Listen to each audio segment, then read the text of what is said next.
Hello, we are getting our first taste of winter weather here in Richmond, Virginia. And so I thought no time like the present to talk about preparing for winter weather park going.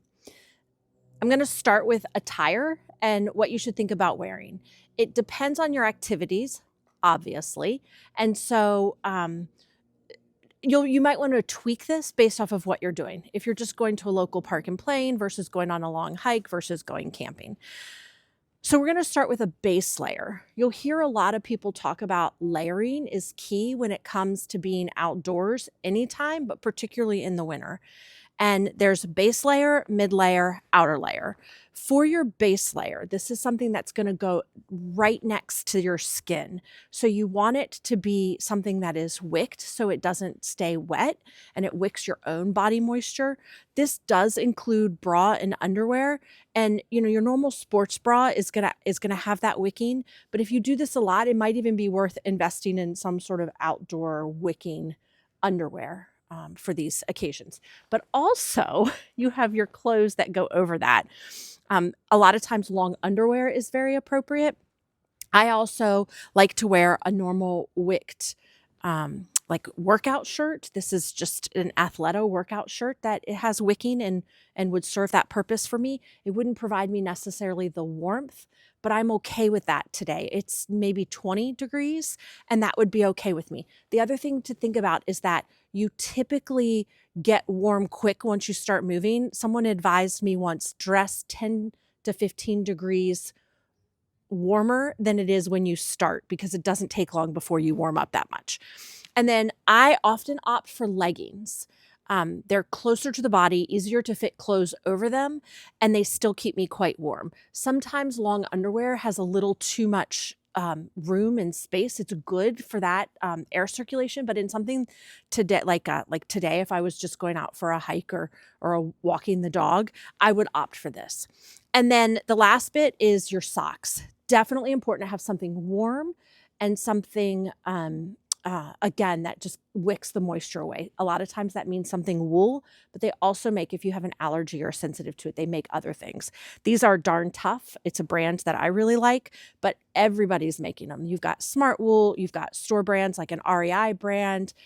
So you can find these most anywhere, particularly if somebody specializes in outdoor activities. Your mid layer for your bottoms, if it's not wet out, if it's not snowing, if it's not raining, you may be able to just put on a pair of jeans, a pair of normal workout pants, a pair of hiking pants. I tend to do a pair of hiking pants because it's got that more of that moisture. And a lot of times there's a little bit of repellent if it does get wet. So that's what I tend to wear on the bottom. On the top, I like to wear some sort of a fitted, like sweatshirt, heavier workout shirt. This one in particular has a hood that goes to it. And this just allows more wicking, but it's much warmer. This thing, while it feels very light, keeps me incredibly warm. Tootsie's out here playing, so that's the noises you're hearing. And so a layer like that is really important for your mid layer. So mid layer, you're going to have some bottoms, preferably something that wicks, and a warm top. Now your outer layer, think about this because this is the layer that's going to come off if conditions are appropriate. I think a warm puffer jacket. This one's an LL Bean. You can get them that are down or synthetic down at almost every store, but something like this that's going to keep you warm.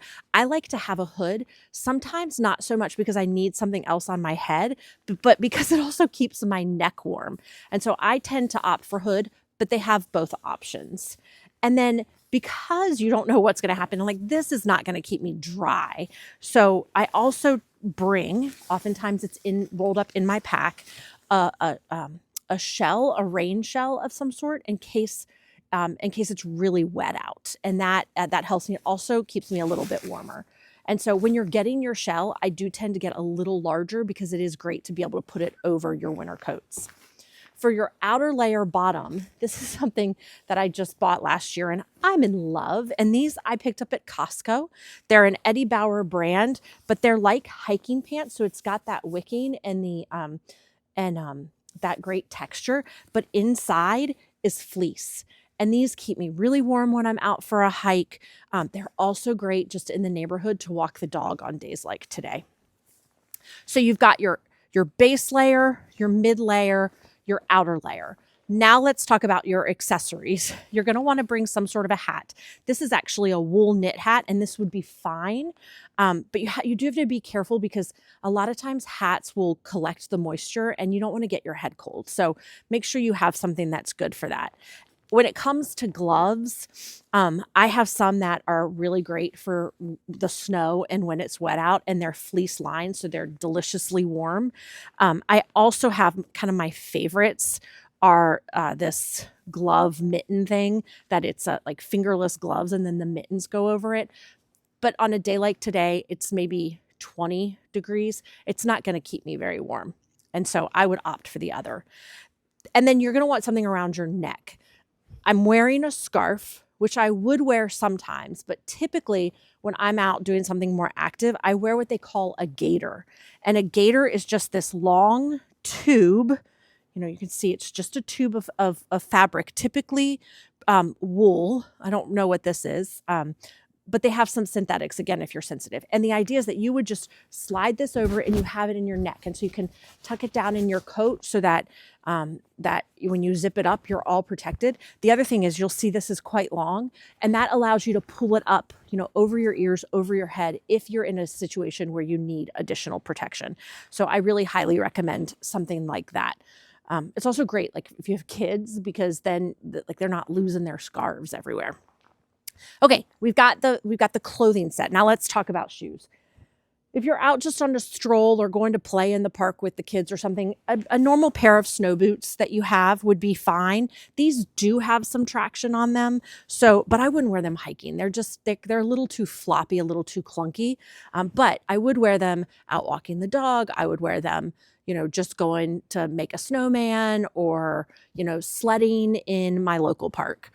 Other options are these. I call them duck boots. I don't know if they still are. These are a pair of Sorels. They also have them at LL Bean, and I've seen them in other places. But it's nice rubber sole. There you could have some traction. Rubber top, leather, waterproof.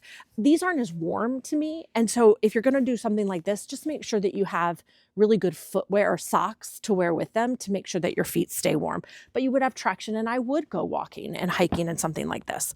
But my preference, if the snow is not super deep, is to wear my normal hiking boots. So these are a pair of Oboz hiking boots, my normal hiking boots. These are waterproof. If you don't have waterproof, you can get the spray and stuff that you can put on them. But I would just wear these.